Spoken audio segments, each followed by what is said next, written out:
ನಮಸ್ಕಾರ, ಶ್ರೀ ಕರ್ನಾಟಕ ನ್ಯೂಸ್ಗೆ ಸ್ವಾಗತ. ನಾನು ತಸ್ಲಿಂ ಕೆಸಿ. ಕಲಿಕೆಗೆ ಅಂತ್ಯವಿಲ್ಲ, ನಿರಂತರವಾಗಿರುತ್ತದೆ.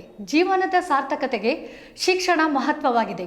ರಾಜ್ಯಪಾಲರಾದ ತಾವರ್ಚಂದ್ ಗೆಹ್ಲೋಟ್ ಶಿಕ್ಷಣ ಬಹಳ ಮಹತ್ವದ ಪಾತ್ರ ವಹಿಸುತ್ತದೆ ಎಂದು ಗೌರವಾನ್ವಿತ ರಾಜ್ಯಪಾಲರು ಹಾಗೂ ವಿಶ್ವವಿದ್ಯಾಲಯದ ಕುಲಾಧಿಪತಿಗಳಾದ ತಾವರ್ಚಂದ್ ಗೆಹ್ಲೋಟ್ ಅವರು ಹೇಳಿದರು. ಹಾವೇರಿ ನಗರದ ಜಿಎಚ್ ಕಾಲೇಜ್ ಸಭಾಂಗಣದಲ್ಲಿ ಸೋಮವಾರ ಹಾವೇರಿ ವಿಶ್ವವಿದ್ಯಾಲಯದ ಪ್ರಥಮ ಘಟಿಕೋತ್ಸವ ಕಾರ್ಯಕ್ರಮದ ಅಧ್ಯಕ್ಷತೆ ವಹಿಸಿದ್ದ ಅವರು ಗೌರವ ಡಾಕ್ಟರೇಟ್ ಹಾಗೂ ಪದವಿ ಹಾಗೂ ಸ್ನಾತಕೋತ್ತರ ವಿದ್ಯಾರ್ಥಿಗಳಿಗೆ ಪದಕ ಪ್ರದಾನ ಮಾಡಿದರು. ಕಲಿಕೆಗೆ ಅಂತ್ಯವಿಲ್ಲ, ಅದು ನಿರಂತರವಾಗಿದೆ. ಜೀವನದ ಸಾರ್ಥಕತೆಗೆ ಶಿಕ್ಷಣ ಬಹಳ ಮಹತ್ವದ ಪಾತ್ರ ವಹಿಸುತ್ತದೆ ಎಂದು ಗೌರವಾನ್ವಿತ ರಾಜ್ಯಪಾಲರು ಹಾಗೂ ಹಾವೇರಿ ವಿಶ್ವವಿದ್ಯಾಲಯದ ಕುಲಾಧಿಪತಿಗಳಾದ ತಾವರ್ಚಂದ್ ಗೆಹ್ಲೋಟ್ ಅವರು ಹೇಳಿದರು.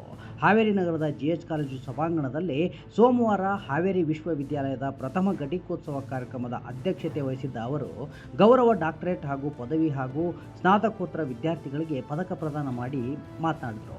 ನಿಮ್ಮ ಪರಿಶ್ರಮದ ಫಲವಾಗಿ ಇಂದು ನೀವು ಪದಕವನ್ನು ಪಡೆದಿದ್ದೀರಿ. ಜ್ಞಾನ ಮಂದಿರದಿಂದ ಕರ್ಮ ಕ್ಷೇತ್ರ ಪ್ರವೇಶ ಮಾಡ್ತಿದ್ದೀರಿ. ನಿಮ್ಮ ಕನಸು ಹಾಗೂ ಗುರಿ ದೊಡ್ಡದಿರಲಿ. ನಿರಂತರ ಶ್ರಮದಿಂದ ಗುರಿ ತಲುಪಲು ಸಾಧ್ಯ. ಶಿಕ್ಷಣ ಉದ್ಯೋಗ ಹುಡುಕಲು ಅಲ್ಲ, ಉದ್ಯೋಗ ಸೃಷ್ಟಿಯಾಗಲಿ ಹಾಗೂ ನೀವು ಜೀವನದಲ್ಲಿ ಎಷ್ಟೇ ಎತ್ತರಕ್ಕೆ ಬೆಳೆದರೂ ವಿನಯ ವಿಧೇಯತೆ ಇರಲಿ. ಆರ್ಟಿಫಿಷಿಯಲ್ ಡಿಜಿಟಲ್ ಕ್ರಾಂತಿ ನಮ್ಮ ಜೀವನ ಶೈಲಿ ಬದಲು ಮಾಡಿದೆ. ವಿಕಸಿತ ಭಾರತ ನಿರ್ಮಾಣಕ್ಕೆ ಕೈ ಜೋಡಿಸಿ ಎಂದು ಹೇಳಿದರು. ಕರ್ನಾಟಕದ ಭೂಮಿ ಪರಂಪರೆ ಮತ್ತು ಜ್ಞಾನದ ಸಮೃದ್ಧಿಯಾಗಿದೆ.